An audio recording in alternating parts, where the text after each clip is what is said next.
Hola chicos y chicas, bienvenidos a esta clase especial. Esto es Entre Carpas y Caminos, presentado por Santiago España y Juan José Rivera. El texto recoge la memoria de una mujer gitana que recuerda cómo era su vida cuando viajaban en carpas, vendiendo artesanías y viviendo libremente. Pero también nos cuenta el dolor del cambio. Ahora viven en casas arrendadas, alejados del campo, pagando recibos y con miedo por culpa del conflicto armado. El relato también nos muestra el conflicto armado como una fuerza destructora. Por culpa de la violencia, dejaron de encontrarse con otras comunidades gitanas. Se perdieron las tradiciones como los pedimientos, los pachiú, las reuniones familiares y hasta el idioma. Si miramos desde la hermenéutica, esta crónica nos invita a entender el contexto de los gitanos, un pueblo nómada que ha vivido discriminación, exclusión y desplazamiento. El texto son sus relatos reales y el pretexto es una reflexión sobre el olvido de culturas enteras por culpa del miedo y la violencia. Paul Ricoeur hablaba de la memoria y el olvido. La señora gitana trata de que sus hijos no olviden. Les enseña con pedazos de tela cómo era la vida en las carpas. Ella encarna la resistencia frente al olvido, pero la cultura gitana está en peligro, porque ya no se habla su idioma, ni se visten igual, ni viven como antes. Esta crónica no es solo una historia del pasado, es un llamado a no olvidar. La memoria de los gitanos es también parte de la historia de Colombia. Respetar la diferencia, escuchar sus voces y reconocer su sabiduría es una forma de construir paz.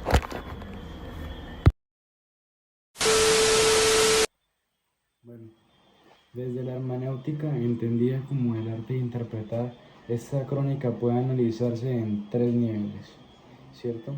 Lo que nos permite, pues, por así decirlo, comprender todo lo que es su profundidad y su intención. Pues primero tenemos el texto, que es lo que escuchamos directamente en el video, las voces de las mujeres gitanas que relatan su cotidianidad antes y después del desplazamiento, nos hablan de su infancia, de sus carpas, de cómo vivían, el comercio, el pachuy, la crianza colectiva. Y este nivel es fundamental porque recoge la experiencia humana de una manera muy directa, por así decirlo. Después está el contexto, que nos obliga a mirar más allá del testimonio, que es el marco político y social en el que ocurrieron los hechos, el conflicto armado en Colombia, el desplazamiento forzado, la violencia estructural y sobre todo la discriminación constante hacia una comunidad que se consideraba diferente. Los gitanos fueron desplazados no solo por las armas, sino también por una indiferencia de una sociedad que en realidad nunca los quiso entender. Bueno, y por último tenemos el pretexto, que no significa excusa, sino aquello que da origen al relato, la necesidad de preservar la memoria. Y esta crónica existe porque alguien se negó a olvidar y porque contar la historia también es un acto de justicia, porque el pretexto es la urgencia de que estas voces no se vayan perdiendo con el tiempo, sino que cada historia guardada es una verdad que permanecerá viva. Bueno, ahora pasamos a la comprensión de dos conceptos demasiado importantes, la memoria y el olvido. Dos conceptos que son fundamentales tanto para Paul Richard como para nosotros para poder comprender esta crónica y todo lo que lo rodea. Paul Ricoeur nos habla del tiempo narrado, una idea según la cual solo a través de las historias que contamos podemos darle sentido a nuestro pasado.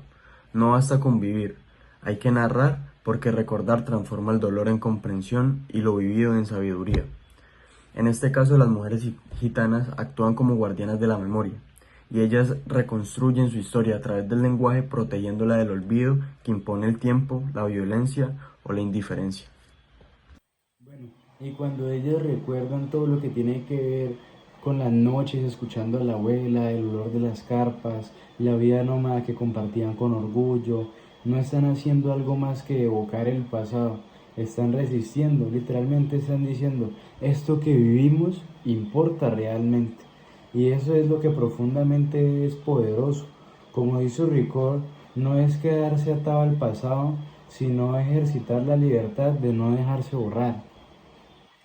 Quizá lo más doloroso de esta crónica no solo es el desplazamiento físico, sino el arranque cultural. Al destruir sus carpas, les quitaron algo mucho más profundo de su forma de existir. Ya no podían vivir como gitanos y no podían enseñar su lengua. ni sus costumbres, ni moverse libremente. Y esto es una injusticia. Y bueno, después de todo esto viene una gran pregunta existencial. ¿Qué sentido tiene vivir si no puedes ser tú mismo? La libertad no es solo política, es espiritual, cultural y simbólica. Cuando una cultura es obligada a callar, también se nos está negando el derecho a imaginar un futuro propio. Por eso, esta historia no es solo de ellos, es una historia que también es una advertencia para todos nosotros. Al estar haciendo este video estamos ejerciendo la memoria. Estamos grabando una historia que podría haber quedado enterrada y le estamos devolviendo dignidad a quienes han sido silenciados o a quienes han sido...